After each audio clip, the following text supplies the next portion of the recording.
Hi guys, welcome to code tech Gyan. तो पिछले भी ट्यूटोरियल में हमने ये देखा था कि हम रजिस्ट्रेशन फॉर्म कैसे बना सकते हैं। इसमें हमने यूजर नेम लिया था, पासवर्ड लिया था और रजिस्टर बटन बनाया था। तो हमारा मेन एजेंडा क्या था कि हमें एक फॉर्म बनाना है और उसको बैकएंड में डेटाबेस से उसको कनेक्ट करना है और उसको डेटाबेस में उसका डेटा को मुझे डेटाबेस में भेजना है। ठीक है। तो हमें हमने जो तो इस ट्यूटोरियल में हम क्या देखेंगे, इस ट्यूटोरियल में हम रिएक्ट जैसा मोस्ट इंपॉर्टेंट क्वेश्चन देखेंगे कि फॉर्म को वैलिडेट कैसे कर सकते हैं। ठीक है, क्योंकि ये हर इंटरव्यू में पूछा जाता है। तो यहाँ पे यूजर नेम हमने दिया, पासवर्ड दिया। मान लो यूजर नेम हम कोई वैल्यू दे रहे हैं प्रखर, ठीक है, और पासवर्ड में हम कुछ नहीं दे रहे हैं। और जब हम रजिस्टर पर क्लिक कर रहे हैं तो यहाँ पे पासवर्ड एम्प्टी है, तो उसको ये दिखाना चाहिए ना कि ये पासवर्ड एम्प्टी है। उसी तरह पासवर्ड में कुछ वैल्यू दे रहे हैं और यूजर नेम में कुछ वैल्यू नहीं दे रहे हैं, तो उसको ये शो करना चाहिए कि यूजर नेम आपका एम्प्टी है। ठीक है, तभी ये रजिस्टर बटन में क्लिक होना चाहिए और वो काम करना चाहिए। ठीक है, तो चलिए इसको शुरू करते हैं, उसको देखते हैं कि कैसे काम करेगा। उसके लिए हम क्या करेंगे, उसके लिए रिकैप के लिए हम देखते हैं कि हमने इंपोर्ट किया था रिएक्ट कंपोनेंट को और हमने एसएस को इंपोर्ट किया था। तो एसएस इंपोर्ट किया था हमने एचटीटीपी रिक्वेस्ट के लिए। फिर हमने रजिस्ट्रेशन फॉर्म नाम का ऐप कंपोनेंट बनाया था, जिसमें हमने दो स्टेट वेरिएबल्स लिए थे, यूजर नेम और दूसरा लिया था पासवर्ड, जिसको हमने एम्प्टी सेट किया था। फिर हमने हैंडल सबमिट नाम का फंक्शन बनाया था, जो कि आपको जो फॉर्म का जो डिफॉल्ट बिहेवियर होता है उसको वो प्रिवेंट करता है। ठीक है, तो उसके बाद हमने क्या किया था, हमने डिव टैग बनाया था जिसमें हमने फॉर्म बेसिकली बनाया था, जिसमें हमने यूजर नेम के लिए इनपुट टाइप टू टेस्ट लिया था और उसका वैल्यू सेट किया था यूजर नेम। तो यूजर नेम का जो करंट वैल्यू है एम्प्टी, वो यहाँ पे आ जाएगा। और ऑन चेंज इक्वल टू, ये जो आप जब भी आप कुछ उसमें वैल्यू लिखोगे तो वो यूजर नेम का वैल्यू वो अपडेट हो जाएगा। ठीक है, उसी तरीके से जो पासवर्ड था, पहले जो पासवर्ड था वो एम्प्टी था, जो कि एम्प्टी सेट हुआ है, और जैसे ही आप उसको वैल्यू टाइप करोगे पासवर्ड का वैल्यू वो अपडेट हो जाएगा। फिर जैसे ही सबमिट पे क्लिक करो तो वो डेटाबेस में जाना, जो कि हम बाद में देखेंगे। ठीक है, तो उसी को हमने यहाँ पे ट्राई में लिया था कि जैसे ही आपको डेटा मिले, जैसे ही आपको यूजर नेम और पासवर्ड में कोई डेटा मिलेगा, वो आपको क्या करेगा, एक पर्टिकुलर एचटीटीपी जो लोकल होस्ट में जो 8000 सर्वर है, उसमें जो डेटाबेस है रजिस्टर, उसमें जो यूजर नेम और पासवर्ड सेट किया हुआ है, उसमें वो वैल्यू जाके अपडेट हो जाए। जो भी आप डेटा लिखोगे, रजिस्टर पर क्लिक करोगे तो डेटा जाकर डेटाबेस में अपडेट हो जाना है। ठीक है, तो जैसे ही डेटाबेस में डेटा अपडेट हो जाएगा तो हम क्या करेंगे, हमको फिर से उस फॉर्म में डेटा डालना है ना, तो इसलिए हम क्या करेंगे, यूजर नेम को हम एम्प्टी सेट कर दिए थे और पासवर्ड को हम एम्प्टी सेट कर दिए थे। ठीक है, तो ये था हमारा लेखा जोखा। अब हमको फॉर्म को वैलिडेट करना, तो उसके लिए हम क्या करेंगे, हम यहाँ पे एक हम स्टेट वेरिएबल लेंगे, इसमें हम उसका नाम देंगे इरर। ठीक है, और उसके बाद हम एक फंक्शन बनाएंगे सेट सेट इरर का, जो कि आपको इरर को वैल्यू को अपडेट करेगा। तो सेट इरर यहाँ पे हम लेंगे। ठीक है, उसके बाद हम यहाँ पे यूज स्टेट का यूज करके इसका जो वैल्यू है उसको हम नल सेट कर देंगे, मतलब एम्प्टी सेट कर देंगे। ठीक है, तो यहाँ पे जो आपका इरर का जो वैल्यू है, स्टार्टिंग का वैल्यू एम्प्टी है।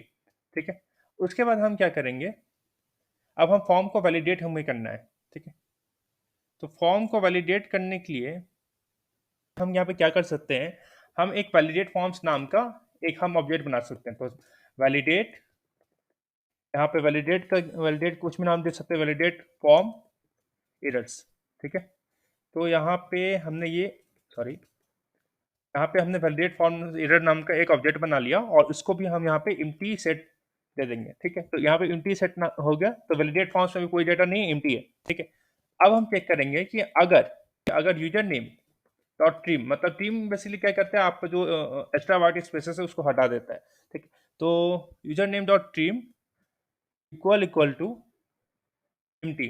ठीक है, तो अगर यूजर नेम में डेटा नहीं है, ठीक है, तो मतलब वो एम्प्टी है यूजर नेम, तो क्या होगा, हम यहाँ पे validate forms validate form errors में हम एक यूजर नेम नाम का हम एक वेरिएबल उसमें डिक्लेयर करके उसमें हम एक ये पास कर देंगे कि यूजर नेम इज एम्प्टी। ठीक है, ठीक है, तो मतलब अगर कोई मतलब यूजर नेम में डेटा नहीं है तो हम, और उसको अगर हम मान लो बटन पे क्लिक कर रहे हैं और हमने यूजर नेम का डेटा नहीं दिया है, तो हमें ये एरर थ्रो हो जाएगा कि यूजर नेम इज एम्प्टी। ठीक है, सिमिलरली हम क्या करेंगे, इल्स इल्स नहीं, हम यहाँ पे इफ ही लेंगे। इफ यहाँ पे यूजर नेम नहीं, इफ यहाँ पे पासवर्ड, अगर पासवर्ड भी एम्प्टी है तो पासवर्ड डॉट ट्रिम। ठीक है, पासवर्ड डॉट ट्रिम अगर पासवर्ड भी एम्प्टी है तो हम यहाँ होगा, या तो हम पे क्या करेंगे, वैलिडेट फॉर्म्स डॉट इरर्स में हम पासवर्ड फील्ड को भी सेट कर देंगे, पासवर्ड फील्ड को सेट कर देंगे और उसमें हम ये लिख देंगे कि पासवर्ड इज एम्प्टी।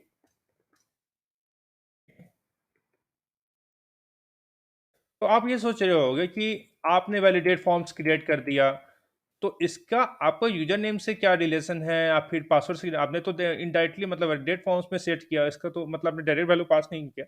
तो हम क्या करेंगे, हमने ये जो वैलिडेट फॉर्म्स नाम का ऑब्जेक्ट बनाया, उसमें हमने यूजर नेम क्रिएट कर दिया और पासवर्ड क्रिएट कर दिया। अगर यूजर नेम एम्प्टी है तो validate forms user name create कर जाएगा, अगर पासवर्ड एम्प्टी है तो वैलिडेट फॉर्म्स इरर्स में पासवर्ड नाम का वेरिएबल क्रिएट हो जाएगा। ठीक है, अगर दोनों एम्प्टी है तो दोनों दोनों नाम का वेरिएबल वैलिडेट फॉर्म्स क्रिएट हो जाएगा। ठीक है, अब हम क्या करेंगे कि हम सेट इरर्स जो हम लिए थे उसमें ही हम वैलिडेट फॉर्म से पास कर देंगे। तो जैसे ही आपको यूजर नेम और या पासवर्ड में जो भी आप एम्प्टी फील्ड होगा, आप जैसे रजिस्टर पर क्लिक करोगे, अगर दोनों में से कोई भी एम्प्टी फील्ड होगा तो उसमें वो इरर थ्रो कर देगा कि ये जो है पर्टिकुलर फील्ड एम्प्टी है। ठीक है, तो ये बहुत ही अच्छा मजेदार चीज होता है। ठीक है, ये हो गया। अब क्या करेंगे कि अब देखिए, अब वैलिडेट फॉर्म एरर्स में हमें यूजर नेम एम्प्टी हो गया, पासवर्ड एम्प्टी हो गया, तो ये पर्टिकुलर लेंथ हमें मिल गया। ठीक है, तो हम चेक करेंगे कि अब ये हम वैलिडेट करेंगे कि वैलिडेट फॉर्म एरर्स में डेटा है कि नहीं, मतलब वैलिडेट फॉर्म एरर्स में यूजर नेम इज एम्प्टी गया है या पासवर्ड एम्प्टी गया है कि नहीं। ठीक है, तो हम यहाँ पे क्या लिखेंगे, इफ, क्योंकि ये ऑब्जेक्ट है, इफ ऑब्जेक्ट डॉट कीज। ठीक है, और यहाँ पे हम लिखेंगे वैलिडेट फॉर्म्स। ठीक है, वैलिडेट फॉर्म्स डॉट लेंथ। अगर इसका लेंथ 0 से बड़ा है, मतलब जो वैलिडेट फॉर्म्स है उसमें उसका लेंथ अगर 0 से बड़ा है, तो मतलब अगर उसमें यूजर इज एम्प्टी गया हो या पासवर्ड इज एम्प्टी गया हो तो लेंथ वाकई 0 से बड़ा ही हो जाए। तो अगर ये 0 से बड़ा है तो हम क्या करेंगे, जो सेट इरर्स नाम का हमने स्टेट फंक्शन बनाया था, सेट इरर, उसमें हम ये जो वैलिडेट फॉर्म्स है उसको हम डायरेक्टली पास कर देंगे। तो ये होगा क्या कि अगर रजिस्टर पर क्लिक कर रहे हैं तो यूजर नेम अगर एम्प्टी होगा तो एम्प्टी थ्रो करेगा, और पासवर्ड में पासवर्ड अगर एम्प्टी है तो उसके लिए वो एम्प्टी थ्रो करना है। ठीक है, तो ये बेसिकली हमने हैंडल सबमिट फंक्शन में ये बनाया था। ठीक है, अब हमने ये वैलिडेट कर लिया कि अगर यूजर नेम एम्प्टी है तो हम वैलिडेट फॉर्म इनर्स में यूजर नेम में यूजर नेम एम्प्टी थ्रो कर देंगे। अगर पासवर्ड एम्प्टी है तो हम वैलिडेट फॉर्म्स में जो पासवर्ड वेरिएबल है उसमें पासवर्ड एम्प्टी थ्रो कर देंगे। फिर हम ये चेक किए कि अगर लेंथ इसका 0 से बड़ा है, मतलब कोई ना कोई फील्ड एम्प्टी है, तो हम इरर जो हमने स्टेट फंक्शन बनाया था उसमें वैलिडेट फॉर्म इरर्स को हम पास कर देंगे। तो जैसे ही अब रजिस्टर पर क्लिक करेगा यूजर तो हमें ये इरर मिलेगा कि ये फील्ड हमारा एम्प्टी है। ठीक है, तो ये इतना हो गया। उसके बाद ये हो गया, उसके बाद ठीक है, फिर हमने ये देखा था कि जैसे ही डेटाबेस में डेटा जाएगा तो यहाँ पे देखो क्या हो रहा है कि हम एक लोकल सर्वर के पर्टिकुलर एक पोर्ट पे रजिस्टर डेटाबेस के अंदर हम डेटा को भेज रहे थे। तो यूजर नेम और पासवर्ड में हमारा फॉर्म का डेटा जा रहा है, जैसे हम फॉर्म में कोई डेटा डालेंगे, हम रजिस्टर क्लिक करेंगे तो रजिस्टर डेटाबेस के यूजर नेम और पासवर्ड फील्ड में ये डेटा चला जाएगा। ठीक है, और उसको हम प्रिंट करने की कोशिश करेंगे, फिर प्रिंट करेंगे, फिर हम जैसे ही डेटा चलेगा कि अब हमें और भी डेटा डालना है तो हम क्या करेंगे, हम यूजर नेम और पासवर्ड का फील्ड को हमने क्या किया था, एम्प्टी सेट कर दिया कि चलो अब डेटा चला गया है, अब हमको इसको एम्प्टी सेट कर देना है कि अब हम कोई नया डेटा डाल सकते हैं। तो उसी तरह हम यहाँ पे क्या करेंगे कि अब डेटा चलेगा तो हमें एरर का क्या काम।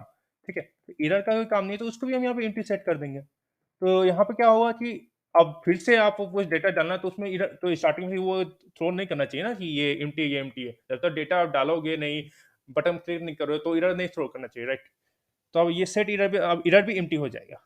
ठीक, तो इतना हो गया। यहाँ पे क्या करेंगे, हमने जो डिव जो हमने एसटीएल पार्ट जो हमने जीएसएस पार्ट लिया था उसमें हमें वो एरर को पास करना, क्योंकि बेसिकली हमारा जो जीएसएस है वही रेंडर कर रहा है। हमने फंक्शनलिटी बना लिया कि अगर यूजर नेम एम्प्टी है या पासवर्ड एम्प्टी है तो वो आपको थ्रो करेगा एरर। ठीक है, बट हमें अपना जो डीएसएस है उसमें उसको रेंडर करना पड़ेगा, तभी तभी वो हमें दिखेगा। जब भी मतलब जब भी आप बटन में रजिस्टर बटन क्लिक करोगे तो कोई भी फील्ड एम्प्टी होगा तभी वो एरर थ्रो करेगा। ठीक है, तो यहाँ पे जैसे हमने यूजर नेम के लिए लिया था तो उसी तरह यहाँ पे हम क्या करेंगे, यूजर नेम में इरर्स अगर error dot user name exist करता है, मतलब इरर जो फील्ड हुआ, मतलब जो सेट इरर्स जो हमने यहाँ पे सेट इरर्स लिया था, कहाँ गया, हाँ, जो हमने सेट इरर किया था उसमें हमने वैलिडेट फॉर्म्स पास किया था। मतलब हमारा इससे क्या हो रहा था कि जो इरर का जो वैल्यू है वो अपडेट हो गया। तो पहले इरर का वैल्यू एम्प्टी था, वो फिर एम्प्टी है, तो उससे चलते क्या हुआ, सेट इरर का वैल्यू यहाँ अपडेट हो रहा था वैलिडेट फॉर्म इरर से मदद से। ठीक है, अब क्या है कि हम यहाँ पे चेक करें कि अगर इरर में जो यूजर नेम है, मतलब इरर जो फील्ड है, जो जो इरर स्टेट वेरिएबल है उसमें यूजर हम ये चेक कर रहे हैं तो जो ठीक है, अगर एरर जो स्टेट वेरिएबल है उसमें अगर यूजर नेम का वैल्यू एडजस्ट करता है और एंड ठीक है, एंड अगर ये हुआ तब हम क्या करेंगे, पैराग्राफ में हम स्टाइल में हम एक पास कर देंगे। पैराग्राफ स्टाइल में हम यहाँ पे इरर स्टाइल्स पास कर देंगे, स्टाइल्स पास कर देंगे, ठीक है। और उसके बाद हम यहाँ पे वो मैसेज थ्रो कर देंगे कि errors dot user name, error dot user name, error dot user name, ठीक है। और इसको कर्ली ब्रेसेस से बंद कर देंगे।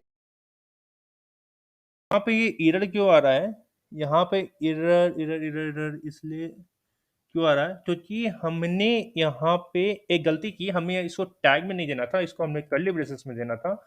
और हमने जब कर्ली ब्रेसेस यूज किया तो हमें कर्ली ब्रेसेस को बंद करना था, ठीक है। तो ये आपका यूजर नेम में एरर थ्रो कर देगा। सिमिलरली इसको मैं कॉपी करूंगा और यहाँ पे मैं इसको पासवर्ड के लिए डाल दूंगा, ठीक है। तो अगर पासवर्ड में एरर आ रहा है, ठीक है, तो मान लो अगर पासवर्ड एम्प्टी है, यहाँ पे यहाँ पे पासवर्ड, अगर पासवर्ड में एम्प्टी है मतलब पासवर्ड मतलब एरर जो स्टेट वेरिएबल है यहाँ पे उसमें अपडेट हुआ है कि जी पासवर्ड इज एम्प्टी, अगर ये एडजस्ट कर रहा है तब जो पैराग्राफ का जो स्टाइल है वो एरर स्टाइल हो जाएगा और एरर डॉट पासवर्ड, तो एरर जो पासवर्ड में जो वैल्यू आएगा कि पासवर्ड इज एम्प्टी वो यहाँ पे हम प्रिंट करा देंगे, ठीक है। ये हो गया। फिर जो हमारा एरर स्टाइल्स था उसको हम यहाँ पे स्टाइलिंग कर सकते हैं। तो यहाँ पे हमने एक एरर स्टाइल्स नाम का एक ऑब्जेक्ट बना लिया CSS में, और हमने उसमें कलर को रेड सेट कर दिया, फॉन्ट साइज को 14% सेट कर दिया और मार्जिन टॉप को 5% सेट कर दिया। अब चलिए देखते हैं। तो यहाँ देखिए यूजर नेम आ गया, पासवर्ड आ गया, इसको फिर से रिस्टार्ट करें। यूजर नेम को हम एम्प्टी किए तो देखो रजिस्टर पर क्लिक किया तो यूजर नेम एम्प्टी आ गया। पासवर्ड पे हम एम्प्टी किए तो रजिस्टर पर क्लिक किया तो देखो पासवर्ड एम्प्टी आ गया। तो ये था हमारा form validation. Thank you. Like and subscribe my channel.